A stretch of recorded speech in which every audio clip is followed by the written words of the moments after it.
Queridos, abram a palavra de Deus no Evangelho de Mateus, capítulo 1, do versículo 18 ao versículo 25. Estamos à noite, tarde e noite, expondo o Evangelho de Mateus, e vimos a genealogia na última oportunidade que tivemos. Não é sempre o último sermão, porque outros pastores têm nos auxiliado aqui, pregando também a palavra de Deus, mas na última oportunidade que tivemos com este Evangelho, expomos a genealogia do Senhor Jesus, do versículo 1 ao versículo 17, e hoje iremos do versículo 18 ao versículo 25.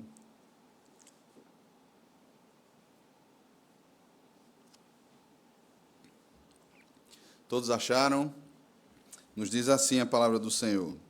Ora, o nascimento de Jesus Cristo foi assim. Estando Maria, sua mãe, desposada com José, sem que tivessem antes coabitado, achou-se grávida pelo Espírito Santo. Mas José, seu esposo, sendo justo e não a querendo infamar, resolveu deixá-la secretamente. Enquanto ponderava nessas coisas, eis que lhe apareceu em sonho um anjo do Senhor, dizendo: José, filho de Davi, não temas receber Maria, tua mulher, porque o que nela foi gerado é do Espírito Santo. Ela dará à luz um filho e lhe porás o nome de Jesus, porque ele salvará o seu povo dos seus pecados. Ora, tudo isto aconteceu para que se cumprisse o que fora dito pelo Senhor por intermédio do profeta. Eis que a virgem conceberá e dará à luz um filho, e ele será chamado pelo nome de Emanuel, que quer dizer Deus conosco. Despertado José do sono, fez como lhe ordenara o anjo do Senhor e recebeu sua mulher. Contudo, não a conheceu, enquanto ela não deu à luz um filho, a quem pôs o nome de Jesus. Amém. Vamos orar, irmãos? Senhor, lemos aqui a Tua palavra, pedimos que o Teu Espírito nos conduza nesse momento de edificação, que o Senhor abra os olhos do nosso entendimento para que contemplemos e também possamos compreender aquilo que o Senhor nos quer falar. Nós assim oramos no nome de Jesus. Amém. Você saberia contar a história do seu nascimento? Quantos aqui poderiam dizer que sim? Claro, ainda que você estivesse lá e talvez até fosse um dos atores principais do seu nascimento, certamente você não lembraria de nada. Você, talvez, vendo as fotos, você vendo os vídeos, tenha uma emoção no dia de hoje, ou no dia em que você teve contato com esse material. Mas nem assim você teria a lembrança de como foi aquele dia, e certamente um dia muito especial e aguardado. Talvez os mais novos, por conta de toda a tecnologia que nós temos nos nossos dias, tenham visto as fotos, as filmagens e tiveram sensações bem interessantes. Muitos de nós ouvimos boas histórias, soubemos com alegria o quanto fomos esperados e amados desde antes do ventre materno. Outros descobriram que não foram tão amados assim, não tão aguardados assim. O fato é que bebês devem ser motivo de grande alegria, porque são herança do Senhor, são bênçãos, são dádivas do Senhor. É certo que o número dessas pequenas flechas também é correspondente ao tamanho da aljava de cada casal. Alguns terão uma aljava bem maior, em que caberão muitas flechas, outros terão aljavas menores, em que caberão poucas flechas. No entanto, meus irmãos, em um tempo de consumo e de uma vida voltada para o eu, cada vez mais as famílias diminuem e muitos nem querem ter filhos. Existem até os que trocam a bênção de ter filhos por serem pais, entre aspas, enormes aí, de animais de estimação. Há aqueles também que não conseguem ter filhos e optam pela adoção, e isso é maravilhoso, pois nos lembra que um dia nós fomos também adotados pelo Pai. Nós que não éramos filhos, éramos inimigos do bom Pai, pecadores que não o queriam, fomos adotados, e isso é maravilhoso. Conheço vários casais que adotaram, vejo histórias de muitas alegrias e de muitas lutas também. O fato é que, assim como os filhos naturais, os chamados filhos do coração também dão trabalho, e assim como todos nós, são pecadorzinhos também. Muitos pensam nas contas, nas noites sem dormir, mas nada supera ver a primeira ultrassom. É impressionante. Aquilo corresponde, né, àquela ultrassom quando é passada, a gente está vendo tudo aquilo ali. A médica chega, ou o médico chega e diz assim, olha, é do tamanho da cabeça de um alfinete. E aquela cabeça do alfinete é maior do que o mundo para nós que somos pais. A cada ida ao médico, a gente fica na ansiosa expectativa da próxima ultrassom. Quando nós veremos de novo? E aí chega a ultrassom onde nós ouvimos pela primeira vez o coraçãozinho batendo. Irmãos, é algo de explodir as nossas emoções. O nascimento, temos aquelas famosas frases, né? É a cara do pai, ou a cara da mãe. Ou alguns que são mais ousados afirmam, é a cara de um maracujá amassado. O fato é que as noites sem dormir, os apertos que nós passamos, as lutas que nós enfrentamos de toda adaptação, são muitas vezes suprimidas e alegradas por aquele serzinho maravilhoso no berço, pelo seu cheirinho completamente diferente de qualquer perfume que você possa comprar e usar, e por aquele ser, como diz a minha sogra, tão apertável. Vejam, todos nós passamos por isso um dia e fomos motivo de alegria para os nossos pais. E aqueles que têm filhos já conseguiram ter a grande alegria de poder tomá-los em seus braços e desfrutar desse momento. Pensamos e aprendemos com os nossos filhos. Há um pastor que certa vez disse que você descobre que é egoísta quando você se casa. E você percebe o quanto você é egoísta. Você muitas vezes quer determinadas coisas e agora você tem a sua esposa, mas não é nada comparado ao ter filhos. Você descobre que aquele egoísmo que você achava que tinha porque casou, não é nada, porque, afinal de contas, quando você está para comer aquele último pedaço, aquela última colherada de um doce de leite, você tem ali os olhos de um filho ou de uma filha brilhando por aquela última colherada, e você facilmente abre mão daquela que seria a melhor de todas as colheradas, dando ali para o seu filho ou para a sua filha. Após iniciar com a genealogia do nosso Redentor, o evangelista Mateus passa a nos relatar sobre o nascimento de Jesus.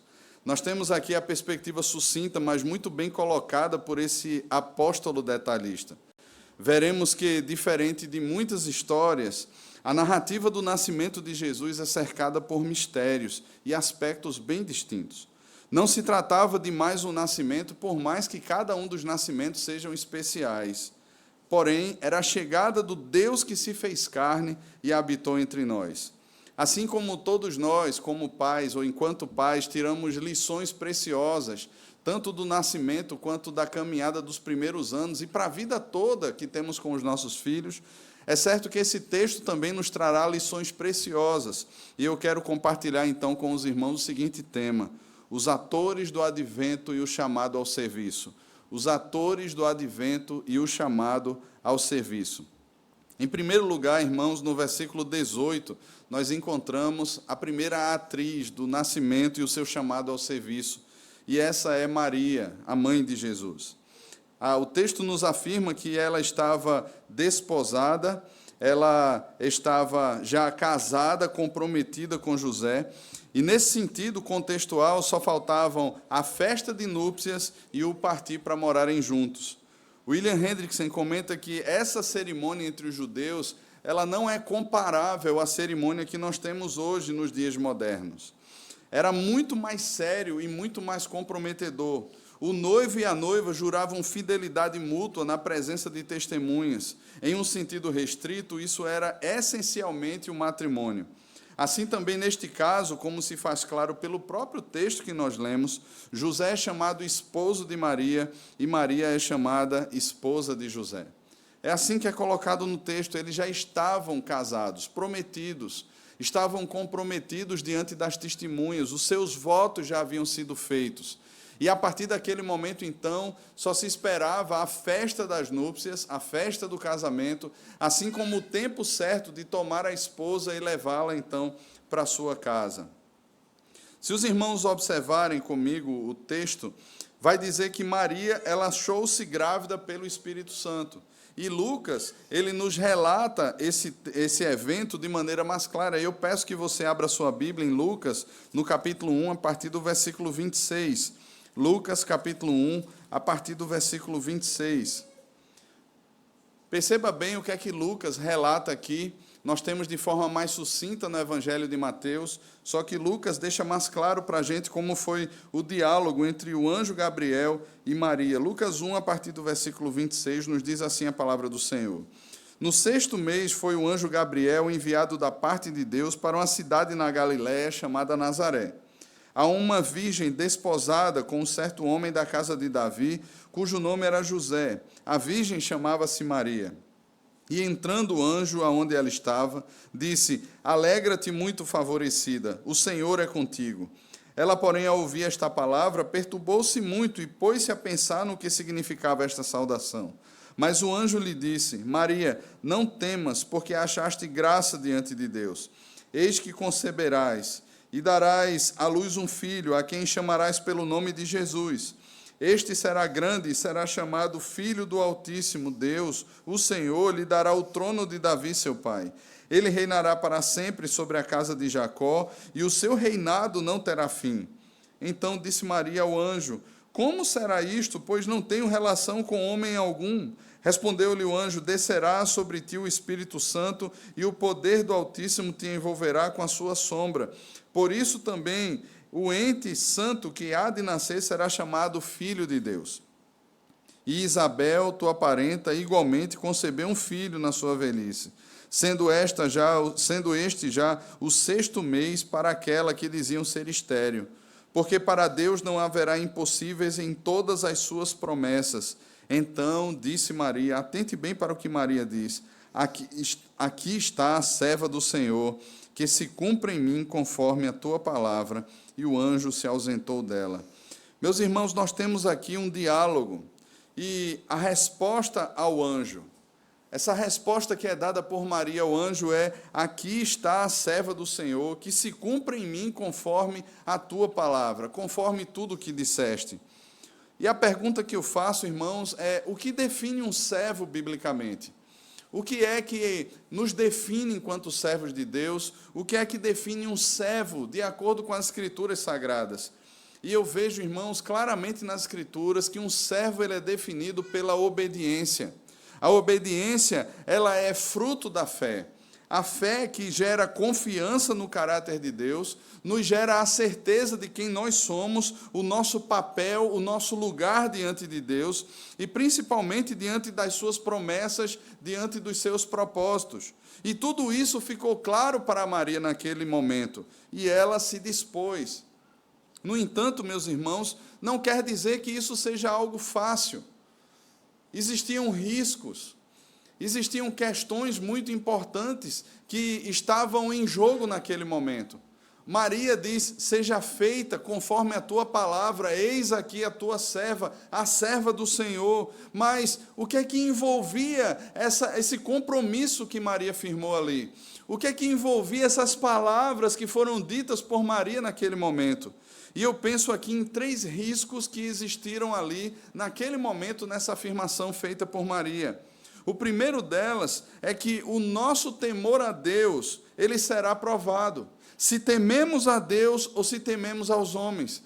Isto estava sendo provado naquela afirmação feita por Maria, e isto é provado, irmãos, quando nós nos comprometemos com o Senhor também. Se tememos de fato a Deus ou se tememos aos homens. Nós temos nas Sagradas Escrituras, irmãos, vários relatos de homens que passaram a temer aos homens e não temer ao Senhor. Nós temos, por exemplo, no primeiro livro de Samuel, Saul era o rei, e de repente ali Saul teme aos homens. Ele passa a temer a opinião das pessoas, e ele guarda os rebanhos, e ele guarda aquilo que ele não deveria ter guardado, porque a ordem do Senhor dada por Samuel era para que tudo fosse destruído, e Saul temeu a opinião dos homens. Ele passou a temer os homens, e ele então desobedece a palavra do Senhor. Temos vários episódios, irmãos, nas Escrituras, onde o nosso temor a Deus, assim como nossos irmãos no passado, foi provado. E aqui, irmãos, Maria, ela revela o temor ao Senhor. E veja o risco. O risco de temer a Deus aqui nesse momento era de ser acusada de adultério, porque quem compreenderia a afirmação ou o testemunho de que um anjo do Senhor apareceu a ela, falou ao coração dela e ela agora conceberia do Senhor? É certo, irmãos, que ninguém acreditaria nessa história. E até hoje muitas pessoas põem dúvidas nesse relato. É exatamente por isso, por ser algo extraordinário, ser algo miraculoso. As pessoas descreem, assim como descreriam naquele tempo, e acusariam Maria. Maria poderia ser levada ao tribunal. E o que Deuteronômio capítulo 22, do versículo 21 ao 23, nos afirma é que, estando uma mulher desposada, se ela se achasse grávida ou se ela fosse infiel ao pacto, ela deveria passar por um processo legal e ser apedrejada. Imagina os riscos que Maria estava correndo aqui, mas ela mostra que o temor do Senhor prevalece em seu coração. Há um segundo aspecto: se estamos dispostos à incompreensão. Porque por ouvir e obedecer a Deus, muitas vezes seremos incompreendidos. As pessoas olharão para mim e para você, assim como certamente olhariam para Maria, e olharam para ela, e olham para esse texto ainda hoje, e não compreendem o que está acontecendo. Porque dentro da lógica humana, irmãos, as coisas não podem acontecer assim. E Deus muitas vezes chamará os seus servos à obediência. E eu lembro aqui da história de Abraão, em Gênesis no capítulo 12. Imagina, Abraão estava firmado na terra. Abraão estava lá com o seu pai, construtor de ídolos, muito bem firmado, trabalhando com a sua vida confortável, com a sua vida acertada, e de repente ele ouve uma voz que ele nunca ouviu antes. E essa voz chega para Abraão e diz: sai da tua terra, do meio da tua parentela, e vai para um lugar que eu te mostrarei. Irmãos, essa história contada a qualquer pessoa se perguntaria: como assim? Que voz? Quem falou? Não, foi uma voz do além, eu ouvi uma voz. Que voz é essa? As pessoas não compreenderiam, não compreendem pelo senso natural. E para onde você vai? O que é que você está perdendo? O que é que você vai deixar para trás? O que é isso? Me dê explicações. Não, olha, uma voz me falou que eu devo sair, e devo sair sem saber para onde vai, para onde vou. Ela me vai guiando pelo caminho até onde eu devo chegar. Meus irmãos, isso é completamente incompreensível. E dentro da nossa lógica humana, nós precisamos de provas. Nós precisamos de fatos que nos deem certeza, que nos garantam a saída, e que nos garantam a chegada, e que nos garantam no percurso também. Nos deem a segurança de que nenhum mal vai nos acontecer. Imagina você receber uma palavra dizendo assim: olha, você vai ficar grávida, e você vai ficar grávida do Espírito Santo, e confie em Deus, porque o Senhor é contigo. Quem é esse anjo? Ele de fato apareceu? Que história é essa de anjo? Que história é essa? Conta essa história direito. Que gravidez é essa? Onde é que você esteve no sábado à noite? Com quem você esteve? Certamente alguém encontrou com você. Que história é essa?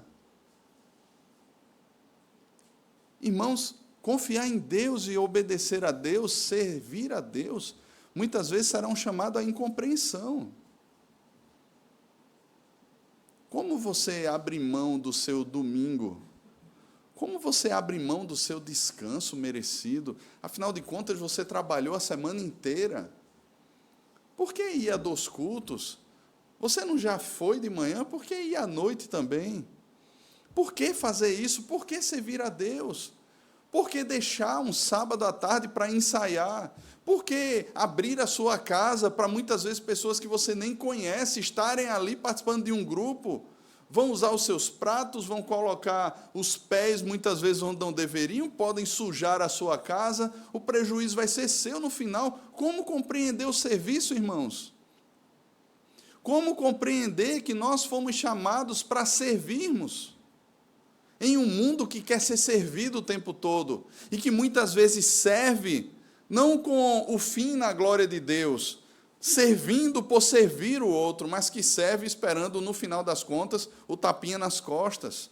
O muito bem, olha, você fez. E era esse o objetivo do serviço. E em terceiro lugar, se estamos dispostos às perdas. O serviço, ele nos põe contra a parede nesse sentido, irmãos.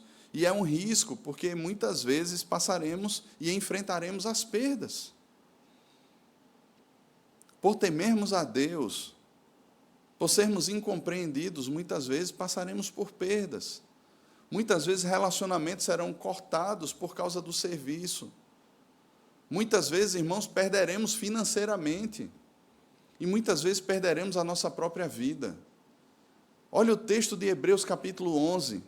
Quantos ali, irmãos, estão na galeria da fé como homens que foram mortos, cerrados ao meio, homens dos quais o mundo não é digno? E quantos ao longo da história na igreja primitiva, todos os discípulos de Cristo, todos os apóstolos foram martirizados. Meus irmãos, nós olhamos não só com os apóstolos, com os primeiros discípulos, mas nós olhamos ao longo da história da igreja.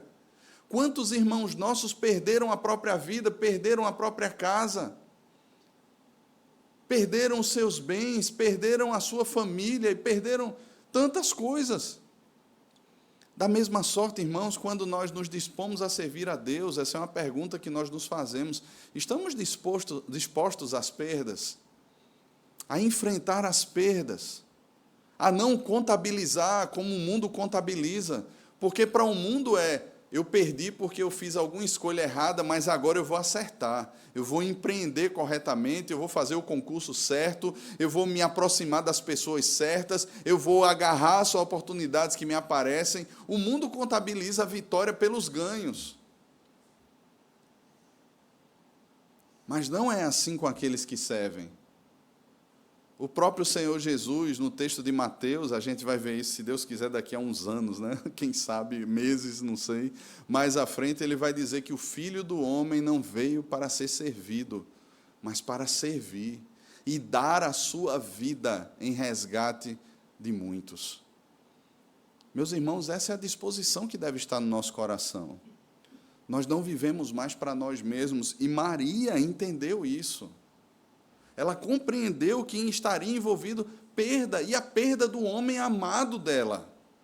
Porque o risco dela chegar para José e dizer assim: José, eu estou grávida, e nós veremos que ela enfrenta esse risco real, e José toma decisões no seu coração, até que o anjo também o aparece. O risco de perder o seu esposo, o risco de perder os seus pais, de ser expulsa de casa como uma mulher infiel, o risco de não ser mais recebida no templo do Senhor para o culto ao Senhor por ser uma mulher adúltera, o risco de perder o seu próprio status e ser legada agora a uma mulher abandonada que dependeria talvez da prostituição para a sua subsistência. O risco às perdas é real. E o discípulo, o servo, ele está disposto às perdas. Meus irmãos, nunca será por um lugar mais confortável. Nunca será por uma estrutura melhor. Nós, de alguma forma, sempre seremos espremidos pelo Senhor. E esses três aspectos sempre caminharão diante do nosso serviço e diante do nosso comprometimento ao Senhor. Quais os riscos reais para Maria? O que aquela jovem mãe estava se dispondo a enfrentar por ouvir e obedecer a Deus? Mas há um segundo ator aqui nessa peça do Senhor. Há um segundo participante aqui, e este é José. Observe comigo, a partir do versículo 19, até o final do texto que nós lemos. Mas José, seu esposo, sendo justo, e não a querendo infamar, resolveu deixá-la secretamente. Enquanto ponderava nessas coisas, eis que lhe apareceu em sonho um anjo do Senhor, dizendo: José, filho de Davi, não temas receber Maria por tua mulher, porque o que nela foi gerado é do Espírito Santo. Ela dará à luz um filho, e lhe porás o nome de Jesus, porque ele salvará o seu povo dos seus pecados. Ora, tudo isto aconteceu para que se cumprisse o que fora dito pelo Senhor por intermédio do profeta. Eis que a virgem conceberá e dará à luz um filho, e ele será chamado pelo nome de Emanuel, que quer dizer Deus conosco. Despertado José do sono, fez como lhe ordenara o anjo do Senhor e recebeu sua mulher. Contudo, não a conheceu, enquanto ela não deu à luz um filho, a quem pôs o nome de Jesus. Imagina o que é saber que a sua esposa está grávida e o bebê não é seu. Imagina, geralmente quando nós casamos, nós fazemos planos. Vamos passar aqui um tempo curtindo a nossa vida como casal, e daqui a pouco virão os filhos. Mas imagina, você se comprometeu com aquela mulher, você está sonhando na expectativa das núpcias, daquele momento especial onde os dois se descobrirão, e literalmente ela chega para você e diz assim: olha, eu estou grávida. E você olha assim: como assim? E até que literalmente a ficha caia, você diz assim: quem é o pai? Que história é essa? O que foi que aconteceu? Nós tínhamos um compromisso, o que foi que você fez? Ou então, alguém abusou você? O que foi que aconteceu? Me conta essa história. E aí a sua noiva chega para você e diz assim: olha, um anjo me apareceu, e esse anjo falou comigo, e eu estou grávida, eu fiquei grávida por meio da ação do Espírito Santo. Irmãos, por mais justo, apegado ao Senhor, por mais que se confie no Senhor, não é uma pulga que brota atrás da orelha, são várias. Imagina que muitas vezes nós descobrimos histórias, né? Você está namorando, ou está noivo, ou mesmo casado. Nós não contamos todas as nossas histórias, até porque nós não lembramos. E tem muitos casais que não querem saber das histórias do passado do seu cônjuge. Eu lembro que certa vez eu acompanhava um casal, e esse casal chegou, e diante de mim ele esbravejava e xingava a sua esposa. E eu disse assim: espera aí, o que é que está acontecendo aqui? E ele descobriu de uma forma muito triste, por meio de um e-mail que ele abriu lá, e da caixa de e-mail dela, que estava aberta na época, e muito antigo esse e-mail, e ele descobriu de um namorado que ela teve, que aconteceram coisas que não foram relatadas para ele. E ele era o tipo de pessoa que havia devassado a sua vida para ela, contado tudo para ela, abriu o jogo, disse assim: olha, tudo que eu fiz na vida foi isso, agora eu quero ouvir você. E ela omitiu essa história. E ele descobriu de uma forma muito triste. E agora ele estava ao passo de um divórcio, porque aquilo para ele representava uma traição muito grande. Graças a Deus, se perdoaram, foram tratados e permanecem casados depois de anos. Mas, meus irmãos, histórias assim são difíceis, porque envolve os nossos sentimentos também. E o nosso ego é ferido exatamente na sua raiz em momentos assim. E nós ficamos confusos. E nós ficamos com o nosso senso de justiça borbulhando à flor da pele, e nós queremos, de alguma forma, agora promover a nossa justiça. Perdemos o sono. Ficamos atormentados pensando, e parece que agora a nossa casa está cheia de fantasmas, assombrando e pregando para o nosso coração e proclamando ao nosso coração terrores. Veja o que é que se passa no coração de José. Ele, sendo justo e não querendo infamar, resolveu deixá-la secretamente. E aqui nós temos a primeira afirmação do texto sobre José: ele era um homem justo. Segundo a lei, a justiça se manifestaria da seguinte forma, como eu já citei, Deuteronômio 22, 23 e 24, não 21 a 23, 23 e 24. A infidelidade de uma mulher desposada era castigada com a morte, irmãos.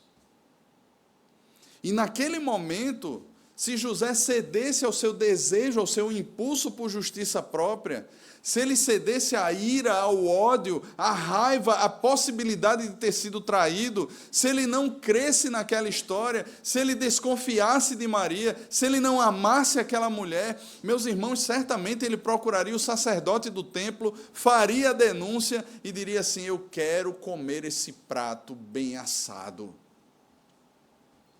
Eu quero saborear a vingança nesse momento.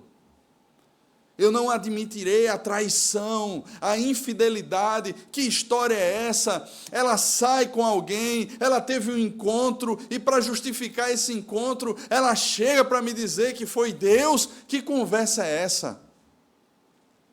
Eu quero a minha justiça agora, eu quero a reparação do dano. Não é isso que a lei diz? Imagina a situação. Quem gostaria de passar por algo assim? Mais uma vez, William Hendrickson diz: José deve ter sofrido muito sobre o que fazer, como agir corretamente em tais circunstâncias, porque ele era justo. Ele amava Maria e queria tê-la consigo como sua esposa, porém, acima de tudo, ele era um homem justo, um homem de princípios, que de todo o coração queria viver em conformidade com a vontade de Deus. O Deus que levava tão a sério a quebra de votos matrimoniais. Contudo, José também era um homem bom. Segundo o costume da época, 2 avenidas se abriam diante de José: estabelecer uma demanda judicial contra Maria, ou entregar-lhe uma carta de divórcio, despedindo-a silenciosamente, ou seja, sem envolvê-la em qualquer procedimento judicial. E ele toma uma decisão, que é não expor Maria naquele momento, não denunciá-la, não expô-la a um julgamento. Ele está disposto, irmãos, a abrir mão do seu desejo de trazer tudo a público. E eu coloco aqui do seu desejo, porque certamente, ainda que o texto não deixe claro, essas dúvidas passaram até que ele tomasse uma decisão. Ele não quis expor, ele quis guardar Maria, ele não quis fazer valer uma justiça que, ainda que a disciplinasse, não mudaria o fato. Ao mesmo tempo, irmão, José sabe quem é Maria e ele a ama.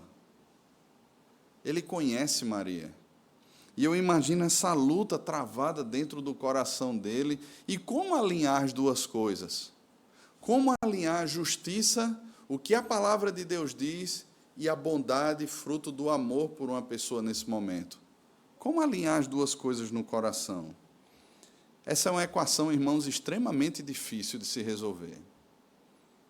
É extremamente complicado, porque se nós nos apoiarmos na justiça, se nós tomarmos a lei e abrirmos mão da bondade e do amor, nós podemos agir de forma até desproporcional, sem entender de fato o que se passou, sem entender de fato a pessoa. O pecado é certo que é pecado e precisa ser tratado, mas muitas vezes nós não entenderemos todo o contexto e o que levou os atenuantes e os agravantes daquele pecado. Por outro lado, se nos apoiarmos apenas no sentimento que temos e no amor e na bondade, nós poderemos, com certeza, sermos lenientes com o pecado. Nós podemos ser tolerantes com o pecado. Nós podemos agir também de forma desproporcional, afirmando e defendendo uma tolerância e uma bondade que não são bíblicas. Maria, de qualquer forma, seria exposta, irmãos. Não tem como esconder um bebê. A sua barriga cresceria, porque o bebê está crescendo. Logo, ela seria notada pelos pais, pelos vizinhos. E mesmo que ela resolvesse fugir para morar num local distante e viver sozinha, para evitar qualquer tipo de julgamento ou de processo, ela mesma já estaria sentenciada à solidão, e à incompreensão, e às perdas, e vivendo tudo isso como fruto do temor de homens e não da obediência ao Senhor. Mas Maria está disposta a servir ao Senhor. O que é que José faz num momento desse? José, mesmo diante da decisão difícil que ele tem para tomar, ele resolve deixá-la secretamente. Ele toma o segundo caminho, ele pega a segunda avenida proposta. Enquanto seus pensamentos consumiam sua mente, enquanto tudo aquilo estava se processando no seu coração, um anjo aparece a José. Deus aparece a José. Um anjo do Senhor aparece, enviado pelo Senhor. E aqui duas coisas eu vejo como sendo importantes dentro desse diálogo do anjo com José. A primeira delas, irmãos, é que Deus sempre aliará a justiça e a bondade nas Escrituras. Elas não caminham de maneira separada.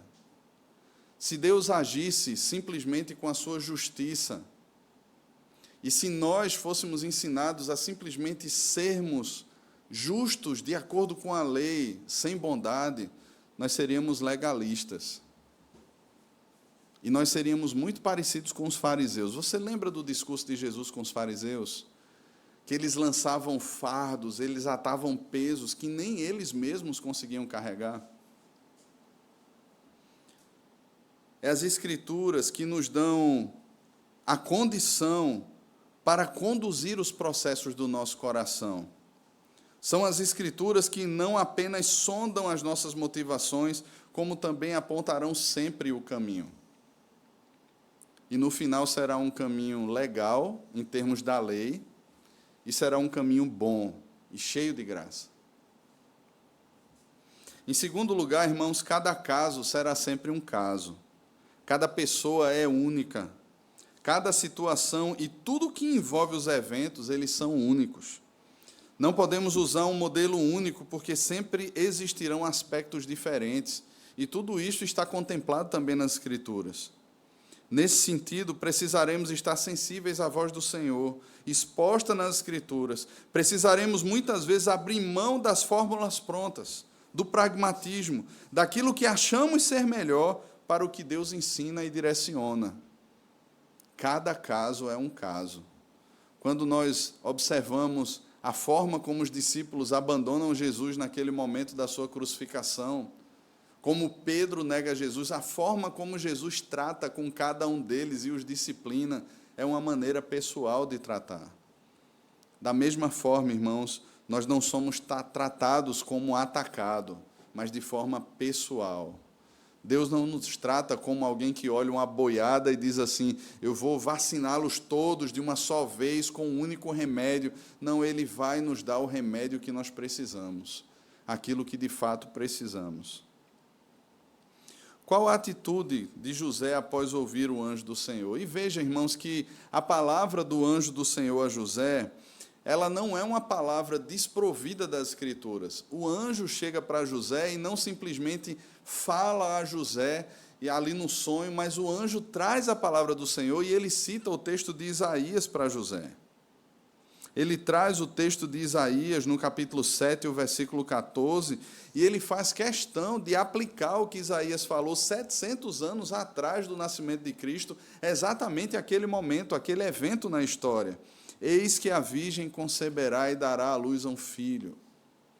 Aquele texto que foi falado lá atrás apontava para o nascimento do Senhor Jesus. E José, por ser um homem justo, ele conhecia as Escrituras. E é exatamente nas Escrituras que a fé, a esperança e o amor de José descansam. E é porque ele ouviu ali o direcionamento da palavra de Deus que agora ele está confiante a tomar uma atitude, a dar um passo de serviço também. José serve. Essa é a atitude de José. Ele obedece. Ele confia no que foi anunciado e se dispõe a servir obedecendo. Ele faz como o anjo lhe ordenara. Ele recebe a sua esposa. Ele não chegou a deixá-la, ele decidiu. Mas naquele momento a sua decisão é contrariada pela palavra do Senhor e ele modifica a sua decisão. Meus irmãos, isso nos ensina algo muito precioso. Por mais que tomemos decisões, tenhamos compromissos, muitas vezes, meus irmãos, as nossas decisões elas podem ser mudadas ao longo do percurso. Deus pode nos usar e pode nos querer em determinadas situações, e aquilo ali não é estanque, aquilo ali não é cristalizado, aquilo ali não pode ser para sempre. E Deus pode mudar essas situações. E Deus pode mudar as nossas decisões. E nós precisamos estar atentos e abertos a servir ao Senhor, da forma como Ele quiser, onde Ele nos quiser, quando Ele nos quiser. Nunca será uma decisão nossa, no final das contas, mas sempre será a disposição para servir. Ainda, irmãos, que muita coisa não aconteça, ainda que muita coisa não seja dado andamento, como a gente vislumbra, mas apenas a disposição do coração em dizer assim: eu obedecerei ao que o Senhor quiser. Isto deve estar presente no nosso coração. Onde Ele quiser, quando Ele quiser, da forma como Ele quiser. Ele confia no que foi anunciado e se dispõe a servir. Ele está disposto a obedecer. E veja que isso também envolve muitas questões. Isso também envolve temer a Deus e não temer os homens. Porque todo mundo certamente faria as contas. Como assim, José? Você vai participar das núpcias tal tempo e ela já está grávida, o bebê nasceu antecipadamente, e aí talvez por temer aos homens ele viesse com aquela conversa: não, é porque a criança nasceu prematura, está tudo bem. Mas José, irmãos, ao aceitar isso, ele está disposto a afirmar diante dos homens que aquela criança foi gerada pelo Espírito Santo. E é exatamente essa afirmação que as Escrituras nos fazem. José era como se fosse o pai adotivo, oposto por Deus para criar aquela criança que foi gerada pelo Espírito Santo no ventre da sua esposa. E por mais difícil que seja, ele demonstra o seu temor a Deus, não distorcendo a narrativa, não distorcendo ou criando uma outra história, uma outra verdade, uma outra explicação para aquilo. Não, ele vai assumir esse fato como de fato é. Ele vai estar assumindo, irmãos, exatamente como um servo, como alguém que está indo para o matadouro diante dos homens, porque todos o criticariam, todos levantariam falso testemunho e poriam em dúvida a fidelidade da sua esposa, mas José está disposto a caminhar para o Calvário com isso. Ele está servindo. Ele teme a Deus e não teme aos homens. Ele está sujeito às incompreensões, mas ele obedece. Ele está sujeito às perdas, mas ele obedece mesmo assim. Ele faz como o anjo lhe ordenou e recebe a sua esposa. E, irmãos, a partir do momento que ele recebeu a sua esposa, ainda que grávida, ele teria agora todos os direitos de desfrutar das núpcias com a sua esposa. Mas ele não faz. O que o versículo 25 nos diz é: ele não a conheceu enquanto ela não deu à luz um filho, a quem pôs o nome de Jesus. E aqui nós temos, irmãos, o combate a uma doutrina católica da virgindade perpétua de Maria. Não, ela não foi virgem para sempre. O que o texto nos diz é que José não teve relações íntimas com ela até que. Mas após o nascimento de Jesus, Maria era a esposa de José. Legalmente, irmãos, e diante da lei de Deus, não apenas da lei dos homens, ele tinha todos os direitos sobre a sua esposa. E Maria vai, então, consumar o ato marital com o seu marido e ela terá outros filhos. Mas José, ele sustenta aquele momento até que Jesus nasça. E assim como Maria ouviu do anjo Gabriel que o nome daquela criança seria Jesus, José também ouviu do anjo que o nome daquela criança seria Jesus, e ele põe, obedecendo exatamente, o nome da criança é Jesus. Mas há um terceiro e último personagem, e este é o principal personagem dessa história, que é o próprio Senhor Jesus. Não há como fugirmos dele. E do versículo 21 ao versículo 23, nós temos aqui alguns aspectos muito importantes relatados por Mateus nesse texto. Veja o que o texto fala dele. Maria achou-se grávida pelo Espírito Santo, 18 e 20. E aqui nós temos, em primeiro lugar, as duas naturezas de Cristo. Lucas vai dizer que esse ente que há em Maria foi gerado pelo Espírito Santo, por isso ele é filho de Deus, ele é filho do Altíssimo. E Jesus, nesse sentido, é o Filho de Deus, Porque ele não foi concebido, irmãos, por modos naturais, não foi José e Maria, mas foi o Espírito Santo que, com sua sombra, veio sobre Maria e gerou a Jesus no ventre de Maria. Por isso ele é filho de Deus, por isso ele é 100% Deus, por isso ele é o Deus que se fez carne e habitou entre nós, cheio de graça e de verdade. Mas ele também é Jesus homem. Ele também é o filho de Maria. Maria não é a mãe de Deus, mas Maria é a mãe de Jesus. Ela não gerou a Deus, porque Jesus é Deus eternamente com o Pai e o Espírito Santo. Jesus não foi gerado ou não foi nascido exatamente naquele momento, mas ele não foi criado naquele momento, mas ele é eterno porque ele é Deus, mas gerado como carne naquele momento. E nesse sentido, Maria é mãe de Jesus homem. E ele precisava assumir essa natureza humana. Porque, irmãos, isso foi prometido desde antes da fundação do mundo.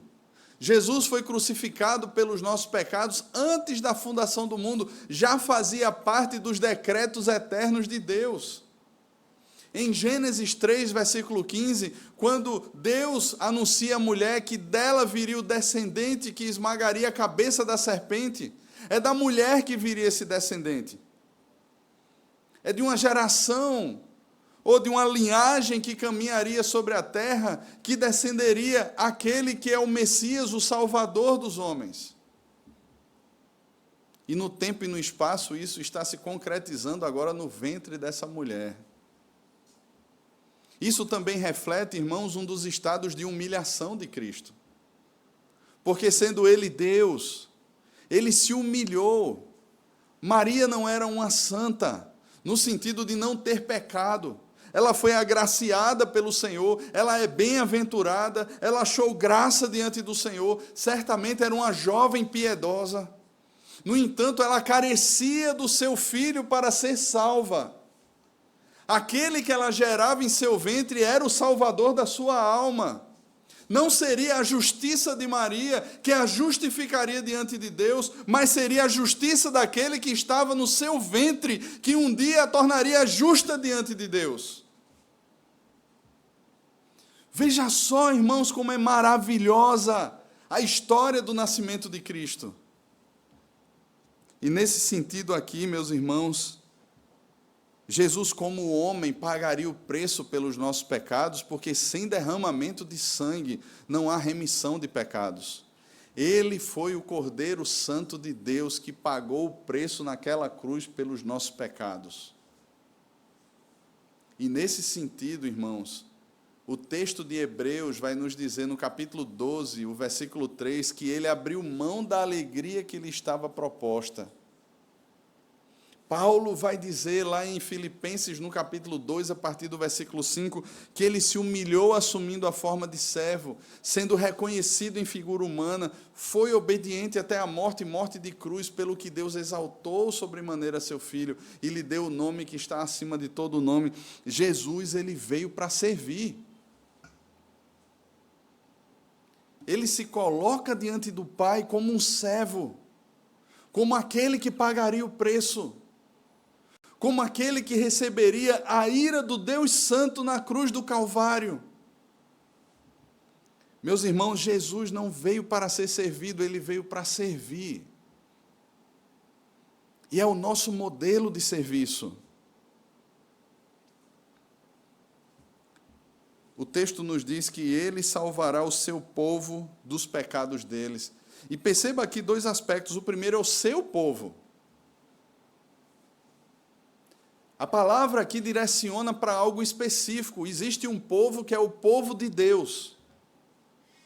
Existe uma descendência que é uma descendência santa sobre a terra. Nós não sabemos quem são. Sabemos aqueles que professaram a sua fé e pensamos ser genuíno essa profissão de fé.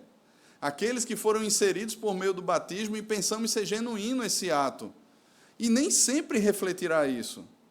Porque quantos já fizeram, já professaram a sua fé, já foram batizados e se desviaram, e se esbaldaram mais uma vez na lama do pecado. Mas, ao mesmo tempo, irmãos, o texto nos afirma que Jesus tem um povo, que Deus tem um povo. Ele, no Evangelho de João, no capítulo 10, ele dirá: as minhas ovelhas ouvem a minha voz. Ele possui um rebanho. E ele é o bom pastor que dá a vida por suas ovelhas. Mas há um segundo aspecto nesse versículo. Ele salvará o seu povo do pecado deles. Este é um povo pecador, que precisa ser salvo dos seus pecados. E a salvação desse povo não vem porque eles simplesmente decidiram fazer o que é certo e abriram mão do que é errado. Mas a salvação desse povo depende desse filho, desse menino que está no ventre de Maria. Ele veio para salvar o seu povo dos seus pecados. Mas também, meus irmãos, ele é o cumprimento das profecias. Não só de Isaías 7,14, ou de Isaías 53, mas de tantas outras profecias, do anúncio feito por Deus no momento da queda, lá em Gênesis 3,15. Ele é o cumprimento das profecias. Ele, na verdade, é o ponto alto, ele é o ápice. Ele é o ponto, a pessoa central de todas as Escrituras. Toda a Escritura revela a Cristo, irmãos, de Gênesis a Apocalipse. Mas também ele é o Deus conosco. Uma das suas características é que ele é Emanuel, o Deus conosco. E João, no capítulo 1 do seu evangelho, ele diz que o Verbo se fez carne e habitou entre nós. A palavra habitou é a palavra tabernaculou. Lembra que antigamente, nos dias de Moisés, o tabernáculo era montado e desmontado e ficava exatamente no centro das 12 tribos. E Moisés e às vezes Josué tinham acesso àquele tabernáculo, mas o próprio povo não queria entrar e não entrava naquele tabernáculo. Mas agora, irmãos, Jesus é colocado pelas Escrituras como o tabernáculo de Deus entre os homens. Ele habitou entre nós, cheio de graça e de verdade, e vimos a sua glória, glória como do unigênito do Pai. Ele é o Deus conosco. E nós temos uma promessa no texto de Mateus, no capítulo 28. Jesus mesmo afirma que nós não estaríamos sozinhos.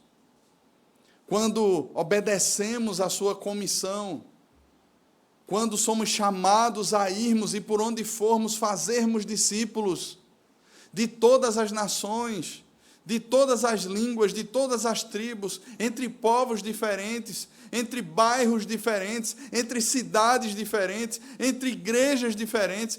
Meus irmãos, a promessa de Cristo é: eis que estou convosco todos os dias até a consumação dos séculos. Ele é o Deus conosco. Nós não estamos sozinhos. Nós não estamos perdidos nesse mundo. Nós não estamos desamparados nesse mundo, mas Ele está conosco. Queridos, são tantos aspectos que poderíamos pensar aqui sobre esse tema, né? A cristologia, o estudo do ser de Cristo, da sua obra, do ministério de Cristo, de como isso envolve a igreja e traz segurança à igreja. Certamente teríamos aqui um simpósio, um seminário, alguma coisa do tipo. Mas vamos nos deter no que o texto afirma. E é exatamente isso que Mateus nos expõe aqui nesse texto. Veremos ao longo da narrativa do Evangelho de Mateus as características, a pessoa de Cristo, o jeito de Cristo olhar e de tratar as pessoas.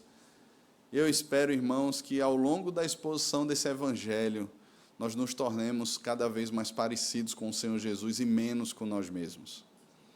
Que Deus, pois, nos abençoe. Somos chamados para o serviço, irmãos. Assim como Maria serviu, assim como José serviu, mas, acima de tudo, como Jesus serviu. E como ele serve ao Senhor até hoje, assentado sobre um alto e sublime trono, recebendo toda a glória, cantando junto conosco quando nós cantamos ao Senhor, nos abençoando quando nós participamos da mesa do Senhor, da ceia do Senhor, estando presente nos servindo, mas também estando conosco, intercedendo por nós no silêncio do nosso quarto, quando nem sabemos orar como convém. Ele expõe as palavras certas diante do Pai, recolhendo as nossas lágrimas em taça e nos esperando para aquele grande banquete onde um dia participaremos com Ele para todo sempre no novo céu e na nova terra. Ele é a nossa esperança na vida e a nossa esperança na morte. Que sejamos servos, irmãos, que não contabilizemos a incompreensão, que não contabilizemos o temor de homens ou dos homens, que não contabilizemos as perdas, mas sirvamos ao Senhor com alegria. Se cremos de fato no Senhor, o resultado da fé é a obediência. E descansemos, irmãos, na certeza de que o Senhor tem nos guardado e nos guardará para sempre. Ele nos livrará de todo o mal. Em nome de Jesus. Amém.